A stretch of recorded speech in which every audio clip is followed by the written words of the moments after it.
Shalom, shalom. Welcome to Torah is for Everyone. Welcome, Jerry and Miriam Okay. and Baruch, wherever you are. Tonight we are looking at the parasha, which is called Bo. And, it's a subject, it's a story that has been the subject of movies and at our dinner tables of our people as we sit around the Pesach table for years, thousands of years. It's the story of Pesach. Now, I grew up in a family that didn't take this holiday, this Chag, very seriously. We rushed through it to get to the Stanley Cup. And instead of going back to the Torah, that was more, more exciting for them. But I think that my generation, the generation you remember in the second commandment, it says that to the third and fourth generation, God would reject those who hate him. But in the next generation, after the third or fourth, which is limited, then God would bless us for those who love him. So I feel that's my generation, so which is exciting. Now, we are called in our families to pass this holiday, this Pesach, this story on to the next generations. That's what we're going to be reading. And that's not always easy to do because very often the people in our families don't want to hear. They're basically like Pharaoh who's hardened their hearts. And we really need to pray because you'll see as this portion talks about that so many of our people have been cut out of the house of Israel. And I don't know if they really understand that. Okay, so I'm going to share the screen. And Jerry, you gracefully said that you would read. You graciously said. So let's begin. So as you're reading, what I'm going to do also is interrupt every once in a while with some of the notes that I've taken. Okay, here we go. I have a question on this first line. Shall I read the line first and then the question? Sure, go ahead. Then God said to Moses, "Go to Pharaoh, for I have hardened his heart and the hearts of his courtiers, in order that I may display these my signs among them." There was a question that if Hashem is hardening the heart, is he reducing someone's freedom of choice?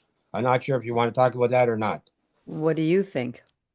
Well, I'll tell you what I think in a minute. You have a comment on that or not right now? Yeah, let's continue reading it because it gives us the reason that he's hardening the heart. And that you may recount in the hearing of your child and of your child's child how I made a mockery of the Egyptians and how I displayed my signs among them, in order that you may know that I am God. To me, this is what it's all about. When God does something, he doesn't do it for no reason. And it's not that he hardened his heart so he didn't have a choice. He knew already. God knows the heart. He knew Pharaoh. He knew that he saw himself as a god and that he would continue to harden his own heart. And then God at one point says, "Okay, that's what you want. I'm going to let you reap the consequences of your choices." We all are given a choice to turn to him or not.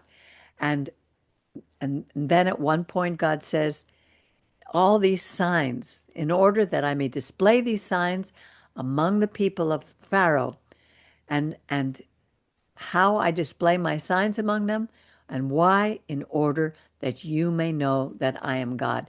He wants everybody to know he's God, not because he has a huge ego, because God doesn't have an ego. But when we know that there's a God we can rely on and trust, it changes our entire lives. And that's what he wants from us. That's my understanding. So Miriam, Moses, so Miriam, do you Moses, have anything no, no, to add? that's Oh, so Moses and Oh, Aaron. well, okay. So Moses and Aaron went to Pharaoh and said to him, "Thus says the Eternal, the God of the Hebrews, how long will you refuse to humble yourself before me? Let my people go, that they may worship me. For if you refuse to let my people go, tomorrow I will bring locusts on your territory. Okay, so here he says, how long will you refuse to humble me? You see, it's not only God who humbles us, we have a choice. God gives us free will. In answer to your question, Jer, we have a choice to humble ourselves before we get humbled by the Almighty. God gives us free will, and we can choose to say yes to Him or no to Him. Is that what you were going to say, Miriam? Something like that. Like, I get the feeling that it's a long time. God doesn't, because I used to wrestle with this all the time before I was even walking with God at all. How could we have free will in a situation, whether we accept God into our lives or not? The God of the universe has showed himself to us in some way, and we say, no, I'd rather not. You know, I think the word free will is used, but really it's layer upon layer, precept upon precept, years and years and years of not even maybe no, I'm saying this is me talking, maybe not even knowing that you're actually rejecting the God of the universe, but your actions are cynical, spurnful, and at some point, part in you, I think you know that you're choosing the wrong path. Right. So and then at some point, maybe you do fully reject God, but it's a very long process. It doesn't happen like you could read this and say, how could somebody, God comes to you and you say, no, no, no, thank you. It's really a long, I think, a long process. That's why it said God, as you said, God hardened his heart. He was already on that Right. trajectory. So God allowed him to continue in his own hardening. Right. And he would use that so that we would know who he is. All right, Jerry, you want to continue? Can you read it just a touch faster? Because we have a lot to cover tonight. They shall cover the surface of the land so that no one will be able to see the land. I'm not sure if I read the sentence just above that. Yes, you did.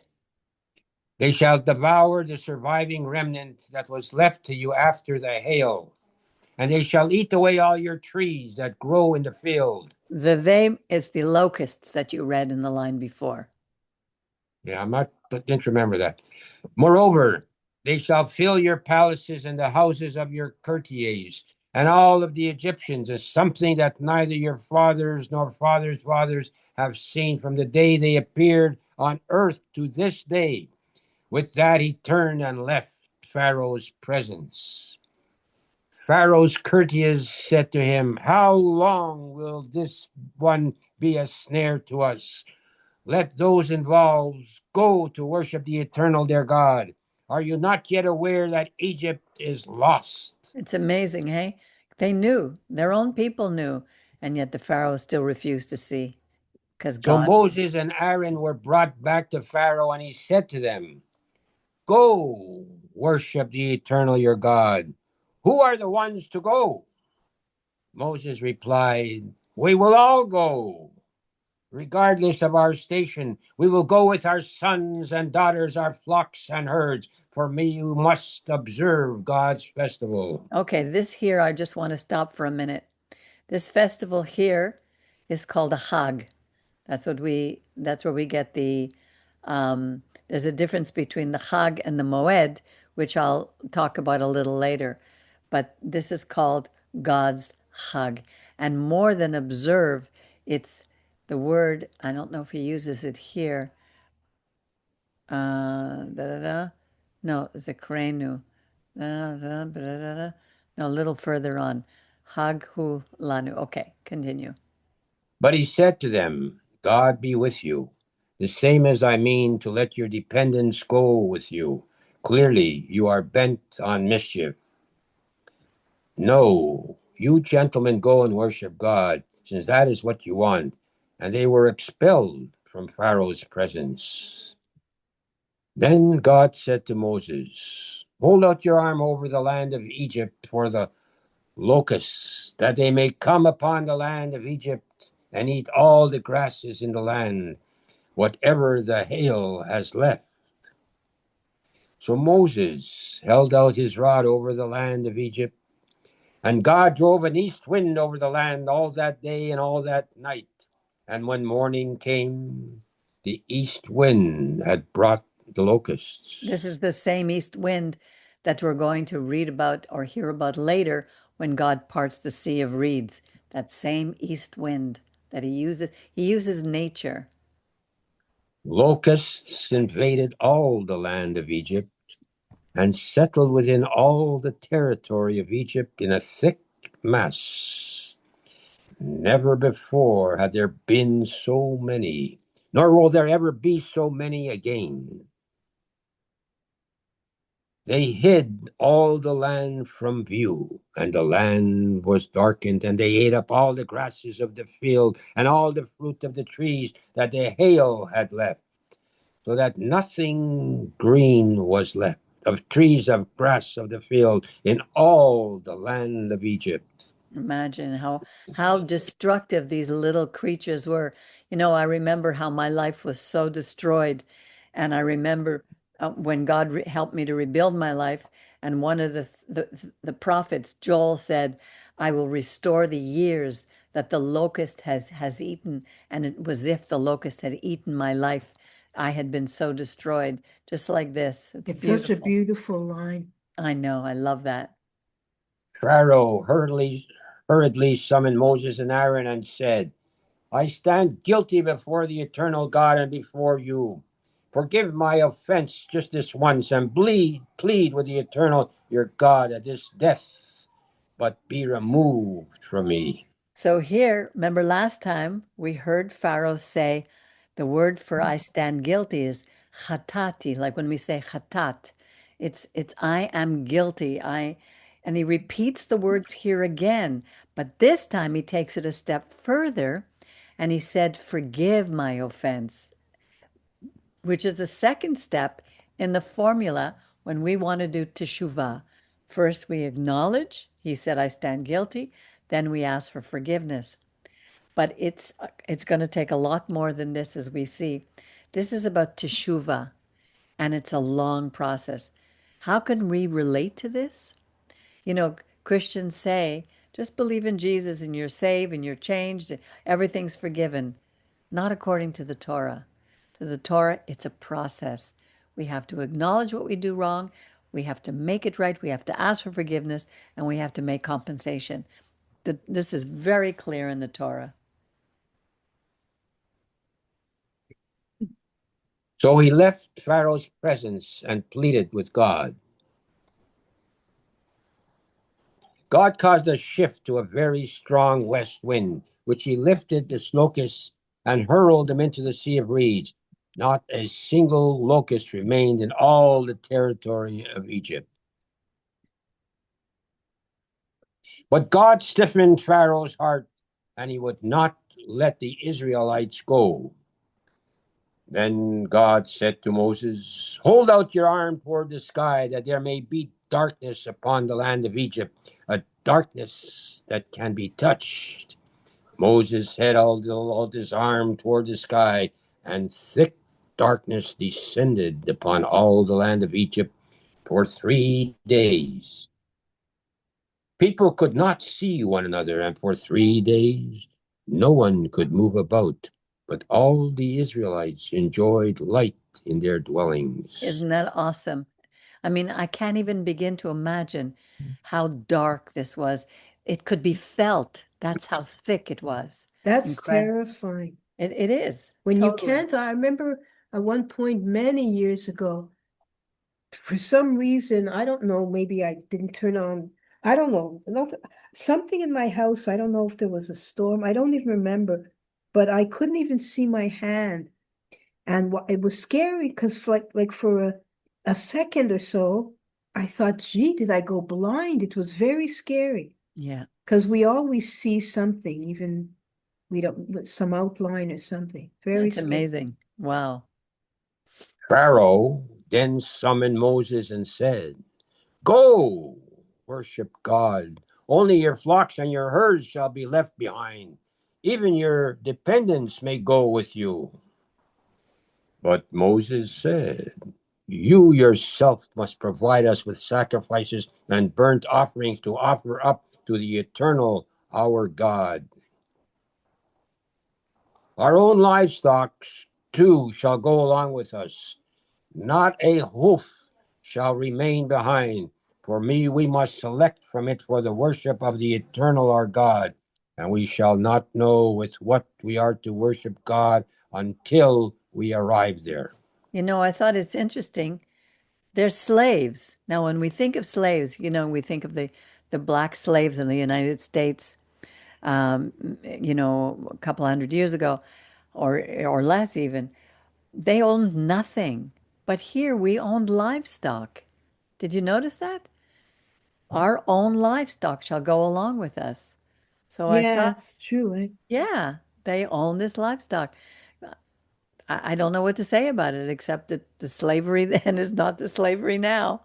But well, yeah, yeah, that's Uh, true. an outside comment, not sure what it has to do, but they said the slaves in the U.S. were slaves for 400 years. Wow. Really? But when is America that old? Yeah, how could it be 400 years? Yeah, how can it be? But I'm God sure. stiffened Pharaoh's heart, and he would not agree to let them go. Pharaoh said to him, "Be gone from me. Take care not to see me again. For the moment you look upon my face, you shall die." And Moses replied, "You have spoken rightly. I shall not see your face again."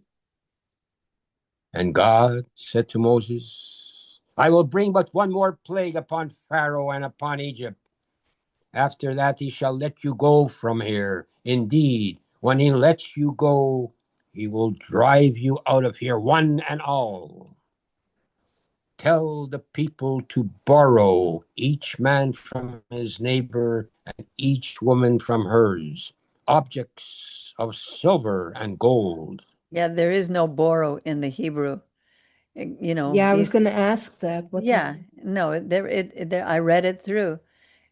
Here it says, Daberna be'iznai, like in the ears of the people, speak, please, beg, in the in the ears of the people, that Israel, a man, me'et roecha, re'echu, the neighbor, ha, a male neighbor, me'at, the neighbor, kol, kolei kesef, give him silver and zahav and gold. But there's nowhere, that idea is an interpretation. We have to be careful when we read Yeah, that's interpretation. a terrible. Yeah, I don't I mean, it understand it. changes the whole meaning. It It's not does. even just a. Yeah, Exactly. Exactly. That's why when I see something in the English that I question, even though I don't read Hebrew well, I know enough that I can see it's just not there. Okay. God disposed the Egyptians favorably towards the people.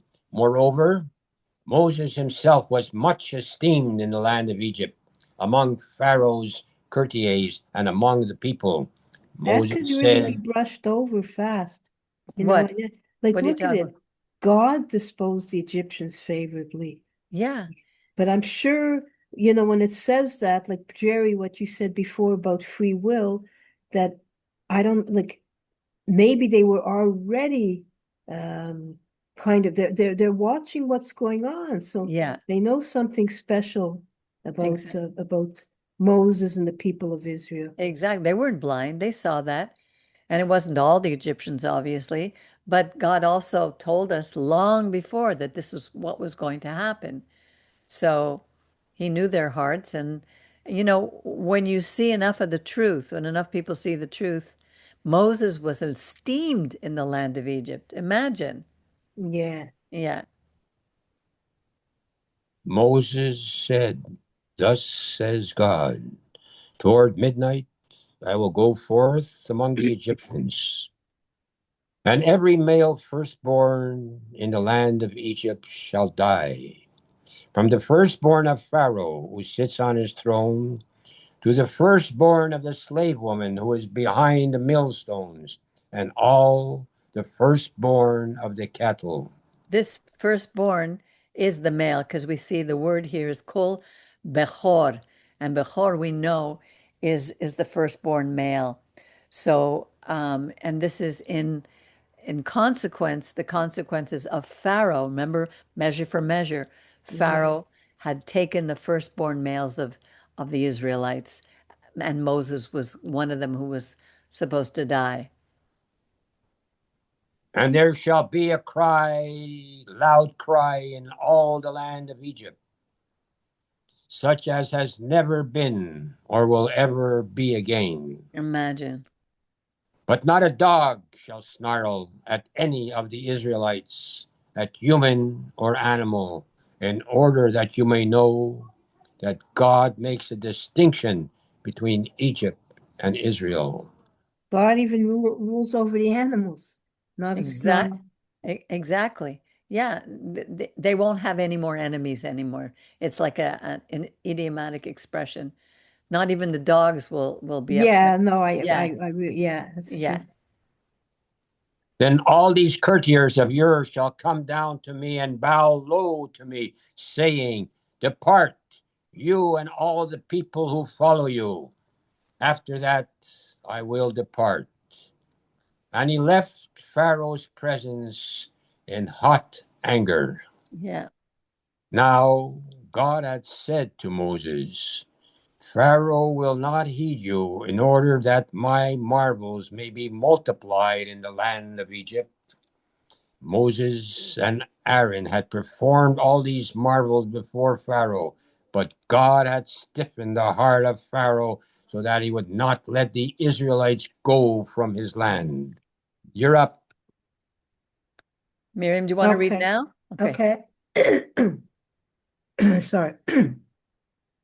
God said to Moses and Aaron in the land of Egypt, This month shall mark for you the beginning of the months. It shall be the first of the months of the year for you.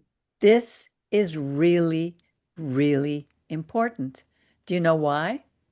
Because Rosh Hashanah is not the real New Year. This is the real New Year. Exactly. This is in the month of Aviv, which is spring, the month of Nisan. This is when we should say Shana Tova. What gives us the right to change God's words? You know, by doing so, we've opened Pandora's box. We put ourselves, it's like saying, we know more than you. We're putting ourselves above God. And literally, we're breaking the third commandment. We're taking his name in vain. One of the most important things that we can say about someone, is he's a man of his word. But if we can't say that about God, what hope do we have?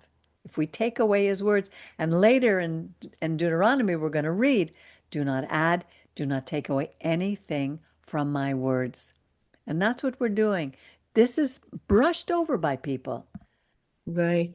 How the name of Aviv and Nisan, what are the origins? I know some of them came from the Babylonians. Well, the Nisan is a Babylonian.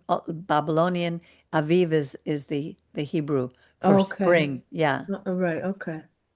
We don't have all the, as far as I know, I don't know all the months in the Hebrew because we would just say probably Chodesh HaRishon, the first month, the second month. But some of the months in Torah, their months are named. The Tammuz, I know is That's the that's a Babylonian. Babylonian, Yeah, yeah. those are, yeah, exactly. Okay, where am I? Here, speak to the whole. Okay. Speak to the whole community of Israel and say that on the 10th of this month, each family shall take for itself a lamb to a household. But if the household is too small for a lamb, let it share one with a neighbor who dwells nearby. In proportion to the number of persons you shall contribute for the lamb, according to what each household will eat. Your lamb shall be without blemish, a yearling male. You may take it from the sheep or from the goats. What do you notice from this Oh, verse? your lamb shall be without Wait a, blemish, yeah, a yearling male, okay. You may take it from the sheep and the goats. That's a big messianic writing, separating the exactly.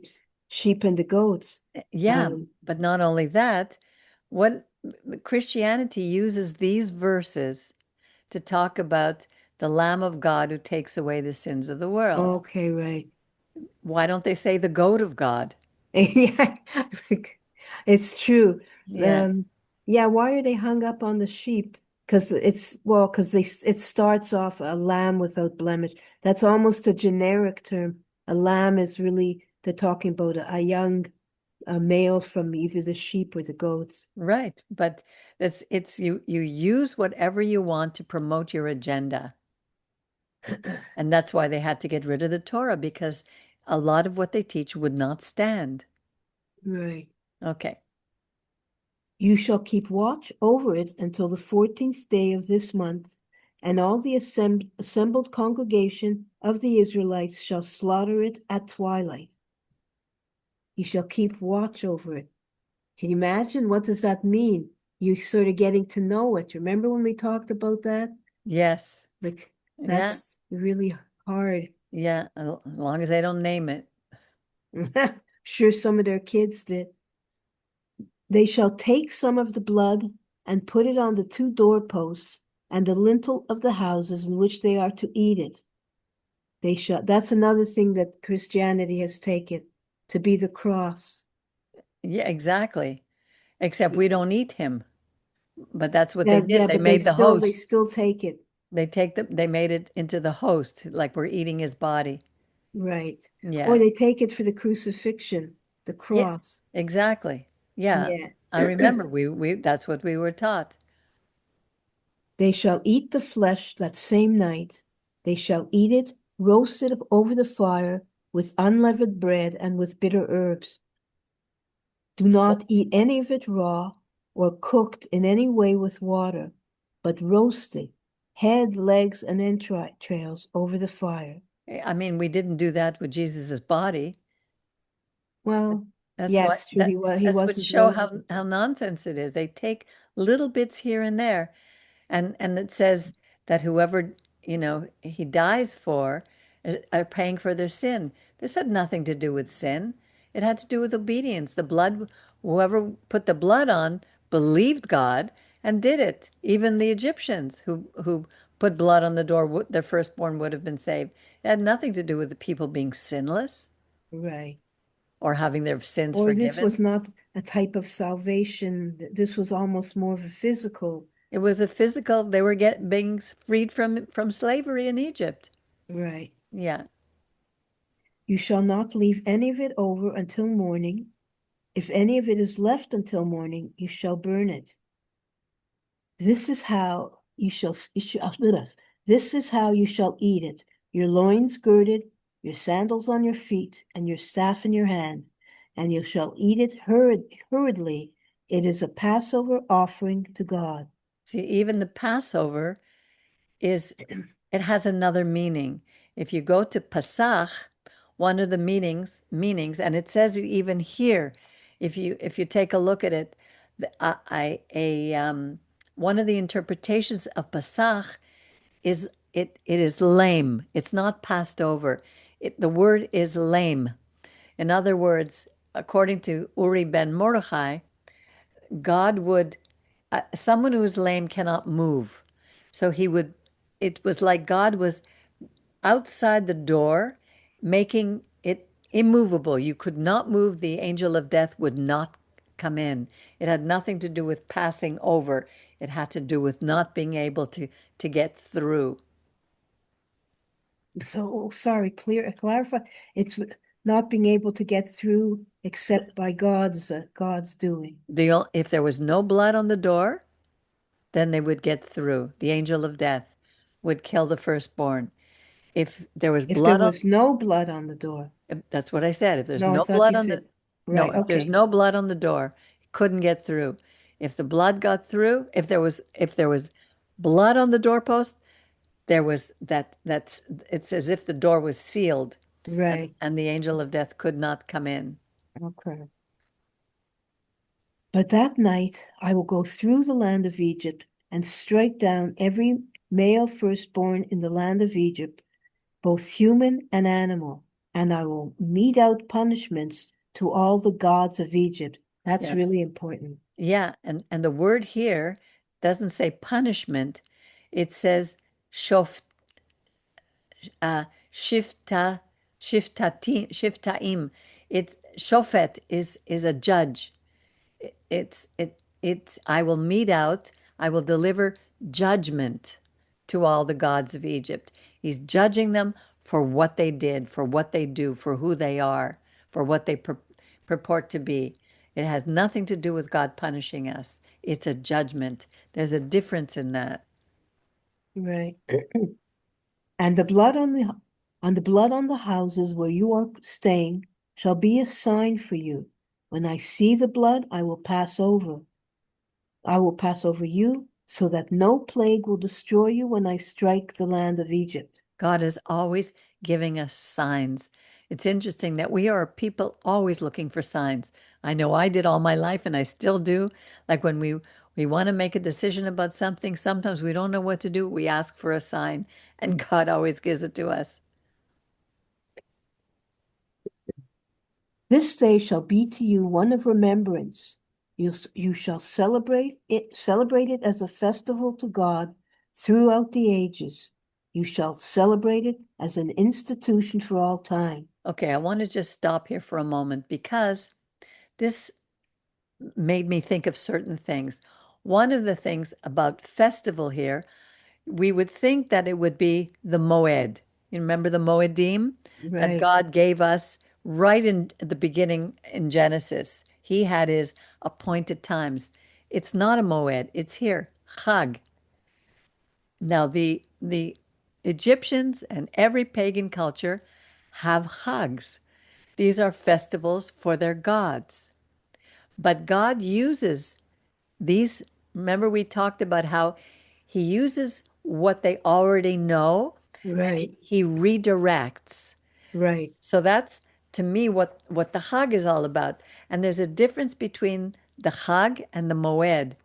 The feast, le Chag le Adonai, or or it says Hukat Olam Chagag.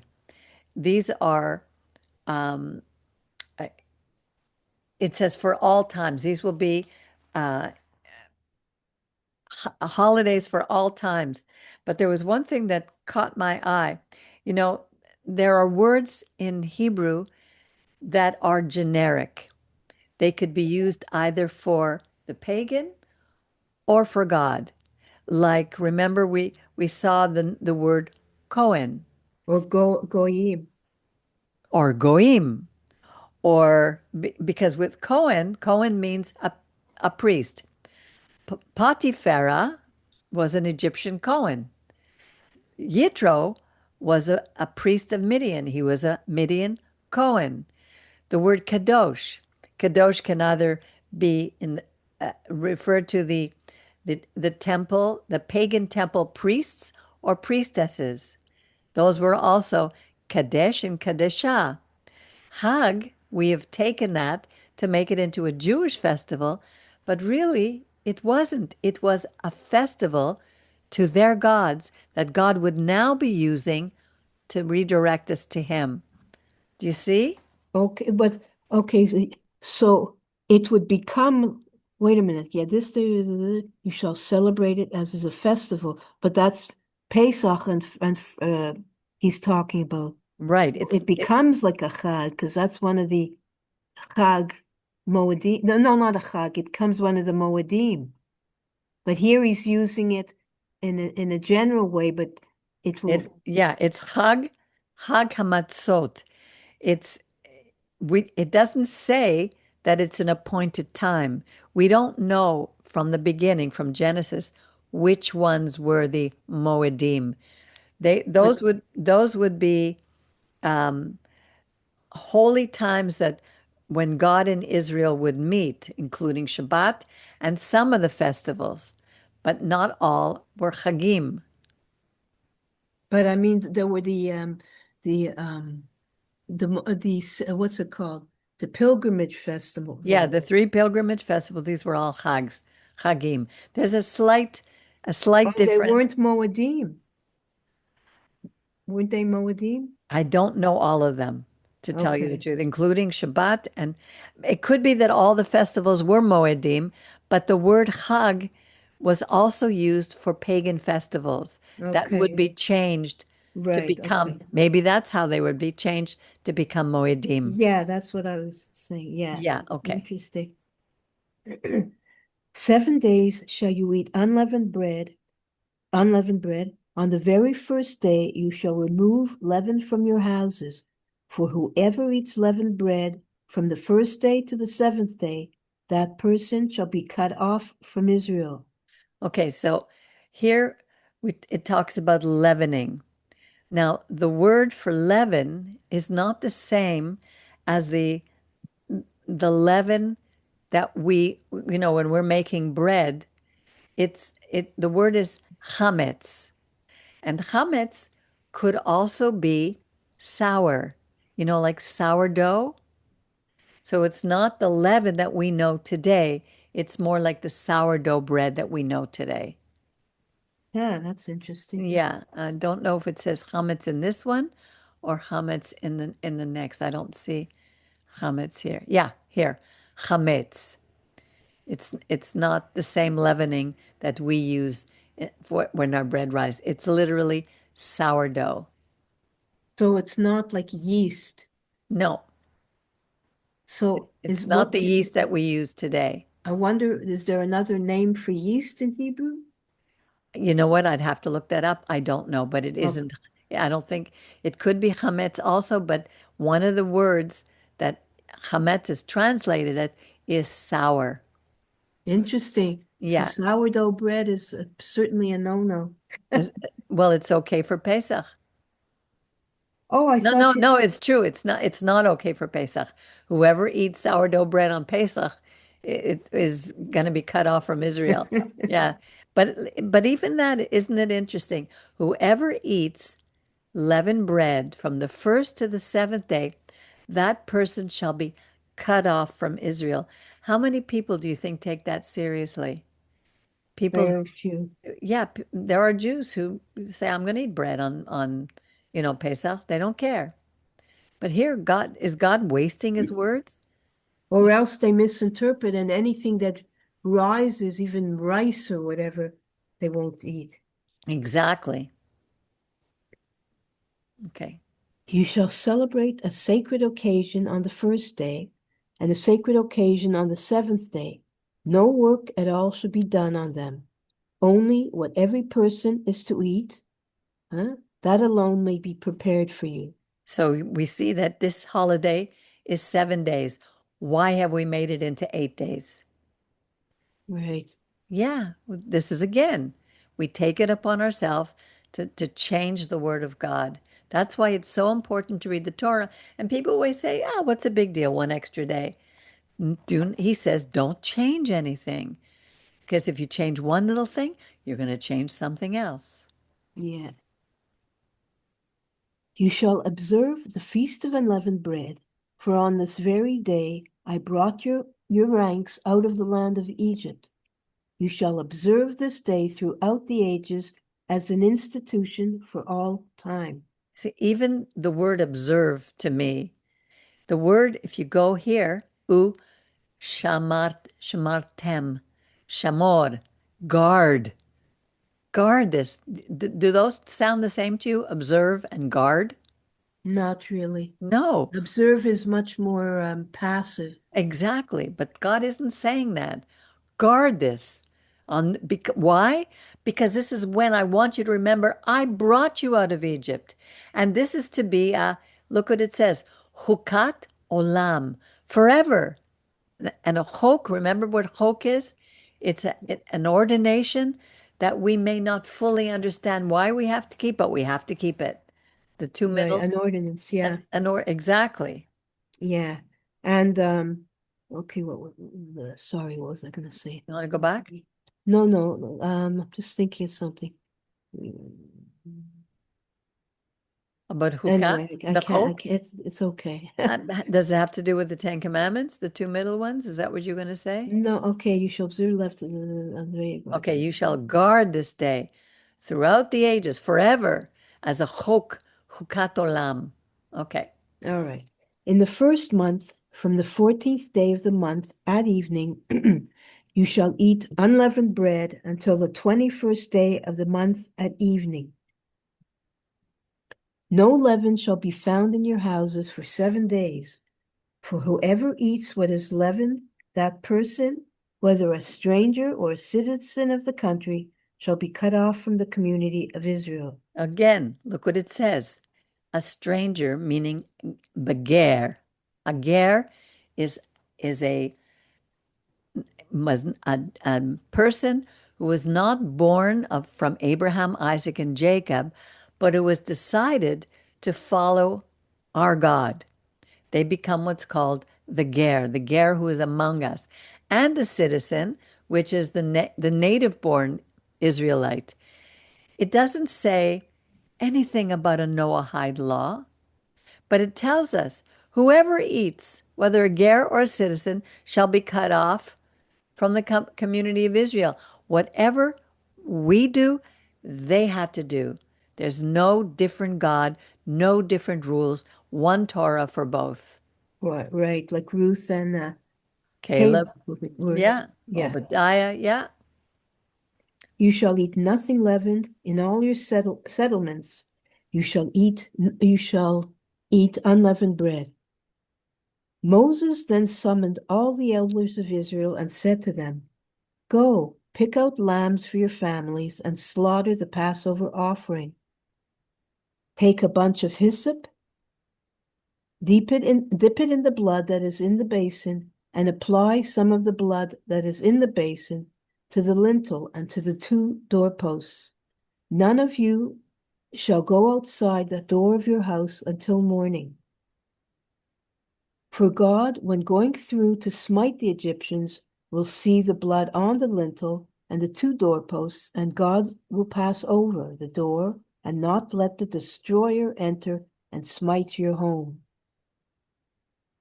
You shall observe this as an institution for all time, for you and for your descendants. Again, guard, shamartem.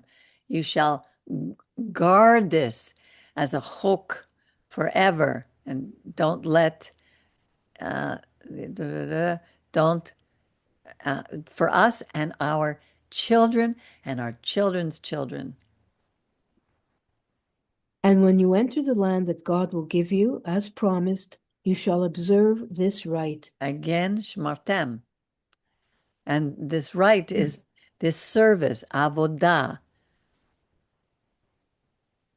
And when you went, oh yeah, okay. And when your children ask you, what do you mean by this rite? You shall say, it is the Passover sacrifice to God. Sacrifices would be more like of a, what's the other word that you It's an said? offering, zebach. It's, yeah, right, Zebach Pesach. right. Yeah. It is the Passover sacrifice to God who passed over the houses of the Israelites in Egypt when smiting the Egyptians, but saved our houses. Those assembled then bowed low in homage. Imagine being there. Yeah. It would make, Again, yeah, it's save. It says it will saved our houses, etc. There's nothing about their sins being forgiven in this exactly. passage. It's very physical. Yeah. Yeah. Although I understand in a holistic way, those who obeyed are being obedient. So it's not just, it does show to a certain extent the heart of the people, because I'm sure there are people who didn't obey.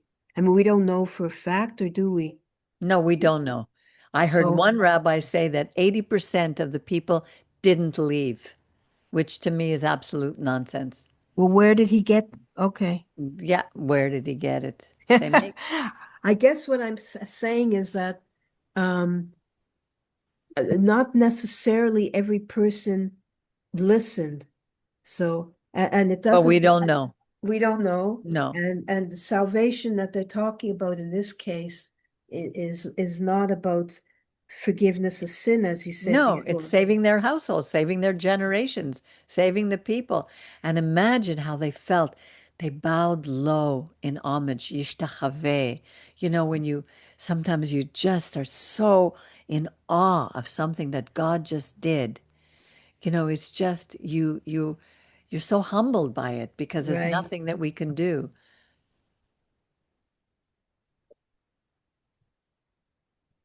And the Israel, okay. Okay, you're right. Those assembled then bowed low in homage, and the Israelites went and did so, just as God had commanded Moses and Aaron, so they did. In the middle of the night, God struck down all the male firstborn in the land of Egypt, from the, from the firstborn of Pharaoh, who sat on the throne, to the firstborn of the captive, who was in the dungeon, and all the firstborn of the cattle. And Pharaoh arose in the night with all his courtiers and all the Egyptians, because there was a loud cry in Egypt, for there was no house where there was not someone dead. What a nightmare. Terrible. He summoned Moses and Aaron in the night and said, Up, depart from among the people, you and the Israelites with you. Go, worship God as you said. Take also your flocks and your herds, as you said, and be gone, and may you bring a blessing upon me also. Huh, So you see, they are throwing us out.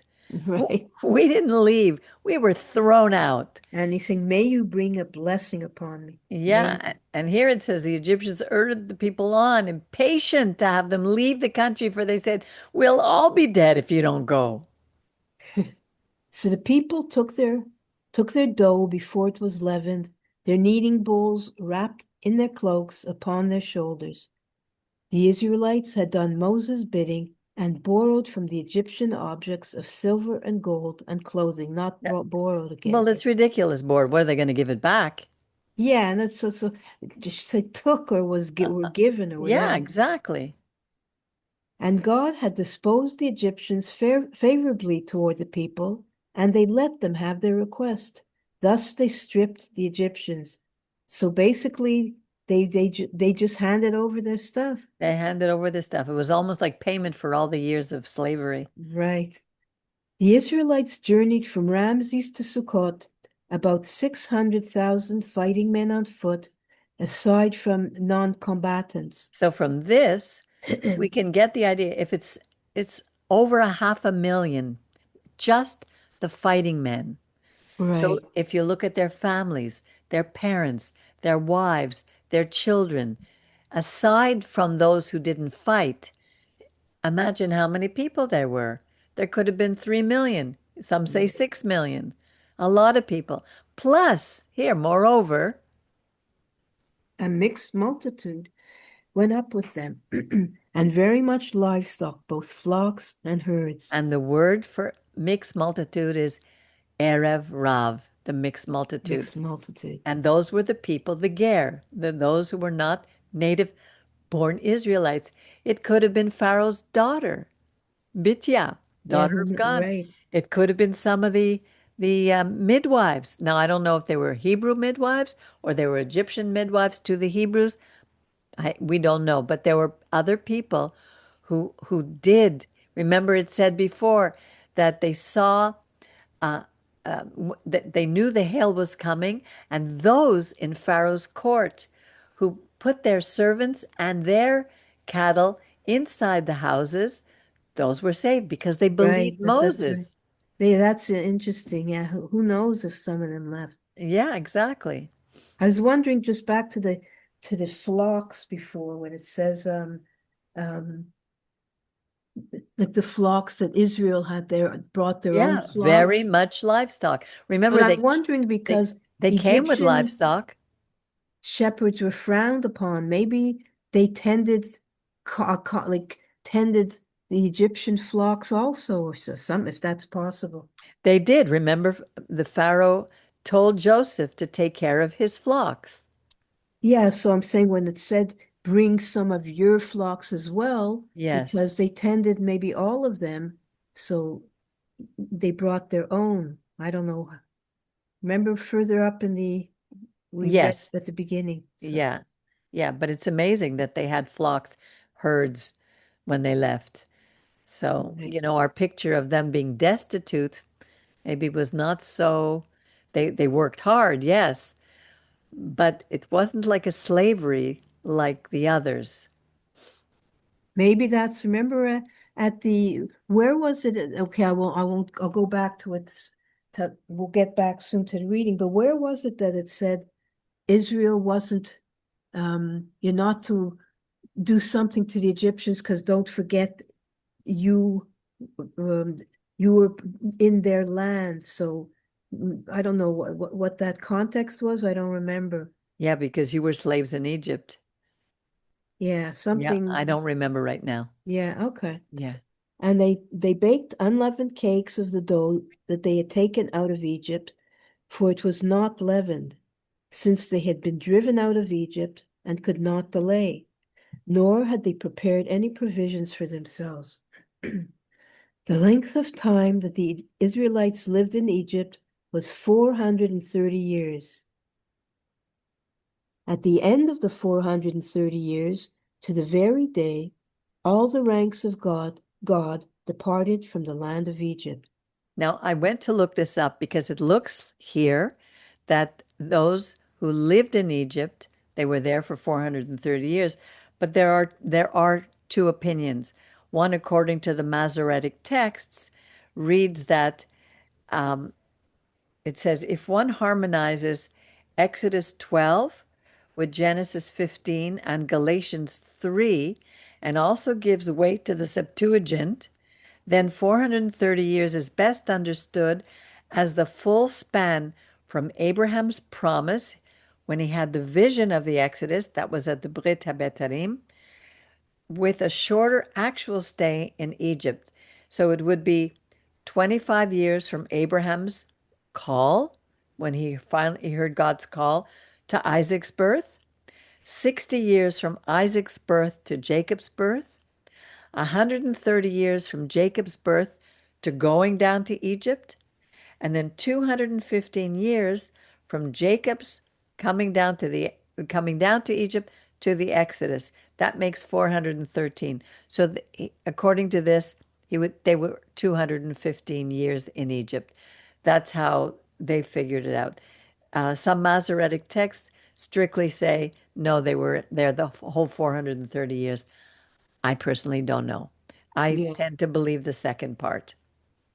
that they stayed the 430. No, 215 years in I Egypt. mean, okay, right, Yeah. And because to me, they weren't enslaved the whole 215 years. They lived very well in Goshen. right, right, Yeah. And it was just maybe the last part, maybe. Remember, Moses was there. When Moses was born, they were already trying to kill the Israelite babies. right, So it may have been, we don't know how long before this happened, but then he was there for 40 years in the palace. He was 40 years in Midian, so it's at least 80. So maybe 100 years they were enslaved. I don't know. I don't, right. but again, you have to do a deep study with with information that we could find today. And this is your favorite verse, Miriam. I love it. Yeah. That was for God a night of a vigil to bring them out of the land of Egypt. That same night that same night is God's, sorry. One of vigil for all the children of Israel throughout the ages. Yeah, he keeps watch over us wherever we are. It's not as a good a translation No, it's not. It's the as one that we the have. other Yeah, one is sends shivers through me. I know, I know. But he's watching over us. He brought us out of the land, and on this night, it's like he sets a vigil over all the children of Israel throughout all the ages. I Right, love it. right. God said to Moses and Aaron, "This is the law of the Passover offering. No foreigners shall eat of it." Okay, so the law here is hukat. Okay, zot hukat. It's a hukah. It's not a law. It's an instruction, and the foreigner that is called B'nai Nakar. It's those who are the sons of those who believe in foreign gods, not the same as the ger. Both they say the stranger or the foreigner, but it's not the same. The this That makes a big difference then. it does. You see, Ben Nakar is not the same as ger. You should change that word. Yeah, definitely. But any male slave you have bought may eat of it once he has been circumcised. No bound or Bound. hired laborer shall eat of it. It shall be eaten in one house. You shall not take any of the flesh outside the house, nor shall you break a bone of it. The whole community of Israel shall offer it. The thing in Christianity, and I always wonder about this, but I forget. I had an explanation or I heard one, I forget. But apparently not one bone was broken in Yeshua when he Yeah, was on the you yeah, normally they would if someone was um put on the Roman stake, they would break the bones of their legs so that they would die faster. But God took him quicker. He was merciful with Yeshua, and not a bone was broken. So you know what, I remember looking at this, something about it having to do with royalty, like if you were wealthy, you didn't eat the bones, but I can't remember. I don't. Yeah. This is Yeah, no, I don't remember a either. whole study that can be done on each verse in the Torah. Right. We Yeah, can no, I take don't it remember so either. deeply. But Yeah, just I remember that um Christians use this as a text right. to talk about Yeshua. Well, I believe that there are things in the Torah that do speak about Yeshua, that do Yeah, speak about this man the way it speaks about Moses, but right, they didn't name him yet because he would be a great son of Israel. You know, his name has been besmirched by the other religions, but not understanding who he was is a great loss for us as Jews because Moses is giving us here the Torah, but Yeshua was bringing us back to it, to the written Torah, so that we could come back to this. And for that, he needs to be given the highest honor. And right, yeah, and we learn from his life how to live. He talks about being humble. Blessed are those, the humble of the earth. He was himself a humble man, but he right, was also very tough, like Moses. These right. guys were tough. The whole community of Israel shall offer it. If a stranger who dwells with you would offer the Passover to God, all his males must be circumcised. Then he shall be admitted to offer it. He shall then be as a citizen of the country, but no uncircumcised man may eat of it. So you see, really, to be admitted to the house of Israel, you need to be circumcised. Right, And then you can be as a citizen of the country. right. You are then considered part of the house of Israel. It's so amazing that this is so. It's so clear. Look in this next line. To- Yeah, Torat achat, one Torah. Yihye, there will be for the citizen, the one born, native born, or the ger, who right. hager, who lives among you. Only one It Torah. right. In one way, a lot of people are very, very concerned about keeping, whatever they were born into intact, like whether you don't want to lose your ethnicity or what you perceive to be your race or your religion. Maybe this is God's way of allowing us, whether you're native born or a foreigner in the land or whatever, the bottom line has nothing to do with where you're born, um, what race you are. It has nothing to do with Miriam, any of you it. keep saying race. I'm sorry Oh, to. sorry, I don't mean race. No, because for me, this is my pet peeve. There's only one race. It's called the human race. There are no other races. We may have we may come from different countries.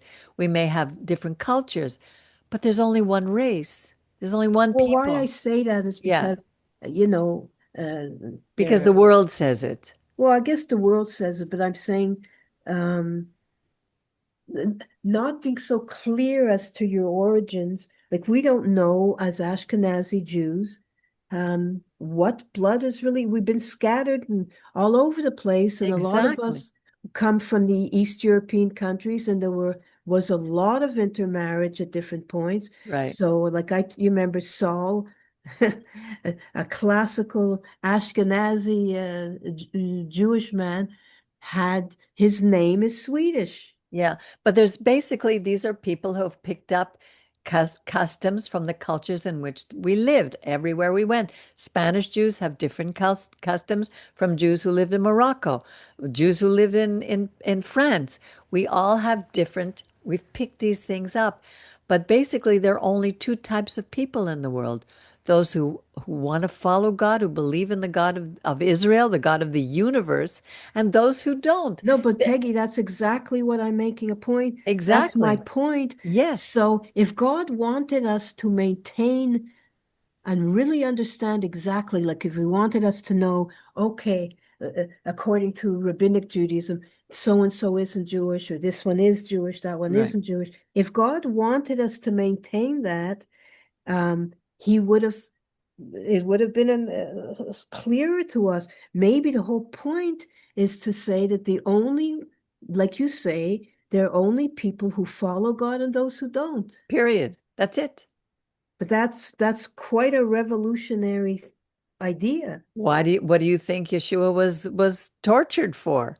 Yeah, no, but it's very And special. we're not accepted in the greater Jewish community Yeah, or and in I'm the saying Christian community because we're not religious. We want to read what God said.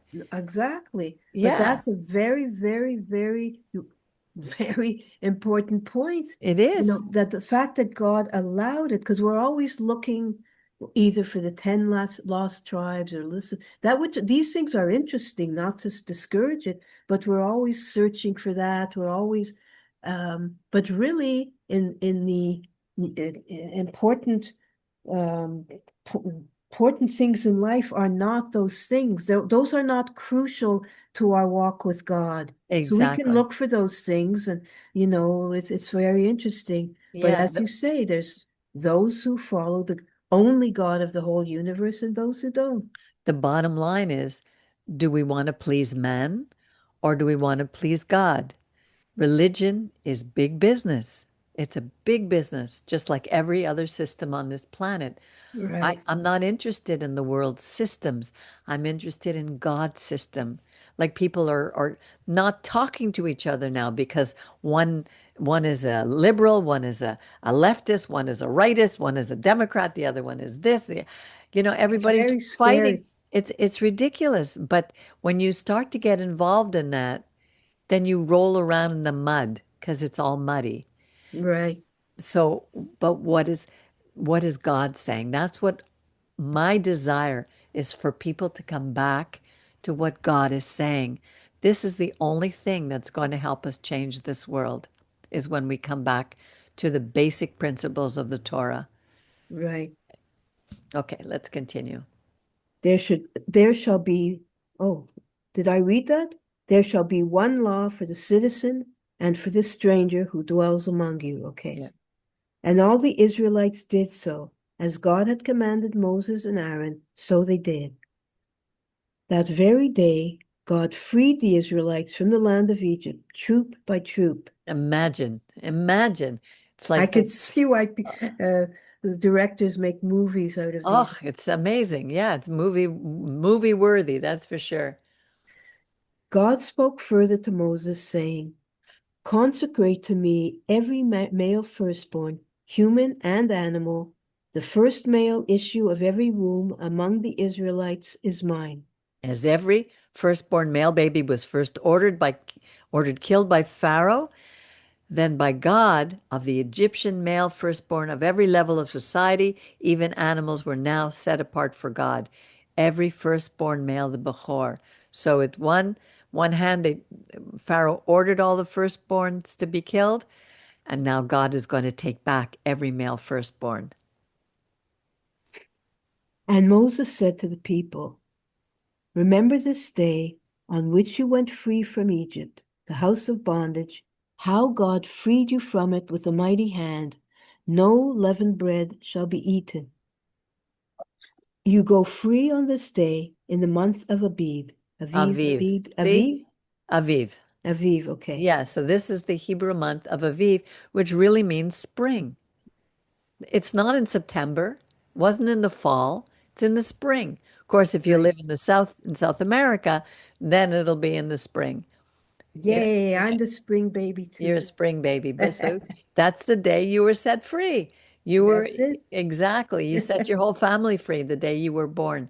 God, and that's what we need to remember, how God freed us. So let us not, with all our anxieties and fears and things that we have to deal with every single day, let us not go back, look backward to Egypt, but to know that when we follow God, He will free us with a mighty hand from all these things that bother us, that have tried to hold us back to keep us enslaved. So when God has brought you into the land of the Canaanites, to the Hittites, the Amorites, the Hivites, and the Jebusites, which was sworn to your fathers to be given you, a land flowing with milk and honey, you shall observe in this month the following practice.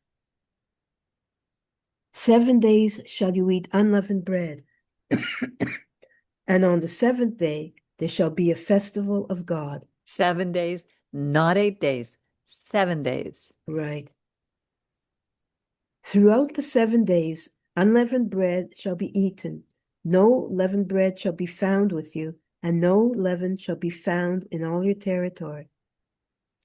And you shall explain to your children on that day, it is because of what God did for me when I went free from Egypt. And this shall serve you as a sign on your hand and as a reminder on your forehead, in order that God's teaching may be in your God's mouth. here, it's God's Torah. His Torah Right. may be in your mouth. Yeah. Okay. In order that God's teaching may be in your mouth, that with a mighty hand God freed you from Egypt. Now, he didn't mean it to be here. It shall serve as a sign and a reminder on your forehead. We tend to make things physical, but God was saying, whatever you do with your hands, whatever you think about, this is God. May God's Torah, may it be filtered through God's Torah. You shall keep this institution at its set time from year to year. Yeah, hukat. Okay. And when God has brought you into the land of the Canaanites, as was sworn to you and your fathers, and has given it to you, you shall set apart for God every first issue of the womb, every male firstling that your cattle drop shall be God's. But every firstling donkey you shall redeem with a sheep. If you do not redeem it, you must break its neck. What's that mean? I have no idea. I tried looking this up, but I don't know what this means, Every honestly. firstling donkey you shall redeem with a sheep. I don't know. If you do not redeem it, you must break its. Anyway, and you must redeem every firstborn male among your children. And when, in time to come, a child of yours asks you, saying, what does this mean? You shall reply, it was with a mighty hand that God brought us out from Egypt, the house of bondage. I guess what it's doing, we're going to have they would have a ceremony. Every firstling donkey you shall redeem with a sheep. If you do not redeem it, you must break its neck. So they're going to redeem it. They're going to bring a sheep. And and then the child will ask, what are we doing this for? What does it mean? And then we're to say, it was with a mighty hand that God brought us out of Egypt, the house of bondage. When Pharaoh stubbornly refused to let us go, God killed every Bechor, firstborn male in the land of Egypt, the Bechor of both human and animal. Therefore, I offer to God every firstborn male issue of the womb, but redeem every male firstborn among my children. It So it is, shall be. Pardon? sorry, it's, what's the expression? Kenegit, I always forget it. Like Midat keneged midat. yes, yeah. Yes. And so it shall be as a sign upon your hand and a symbol on your forehead that with a mighty hand God freed us from Egypt. So every time you see someone putting on the tefillin, they wrap it around they put it on their forehead. It's a reminder that with a mighty hand God freed us from Egypt. That we're not to do it as if, like we're blind, doing something blindly, some religious act that we don't really understand. But God said this is always to bring us back to Egypt because Egypt gives us the formula. Egypt, it gives us the whole idea of how we were living in the land, we were prosperous, we forgot God, we were put into slavery, God freed us and set us free, and the cycle begins again over and over and over. So that is the story of the Bo. What a wonderful, wonderful Yeah, very good. passage. I love it. I love these. So I think we covered pretty much everything we need to. There's always deeper and deeper we can go, but our mandate, I believe, here with what you and I are doing, Miriam, and this group who are with us and those who are listening, is really to take God at His word. Don't add to what He says. Goodbye, Richard. It was nice to see you. Bye, Richard. Don't add add to what God says. Don't take away from His words. Be careful that we always put Him first in everything and learn to trust Him. And with that, I say good night. Sleep What happened to well. Jerry? I guess maybe there he is. There he is, Jerry. Yes.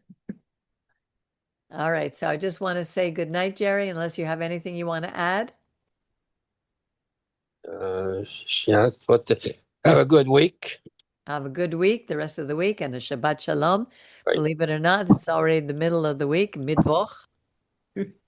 Right. And we'll see you, God willing, next week with the final leaving Egypt, and we're going to be singing as we cross the Sea of Reeds.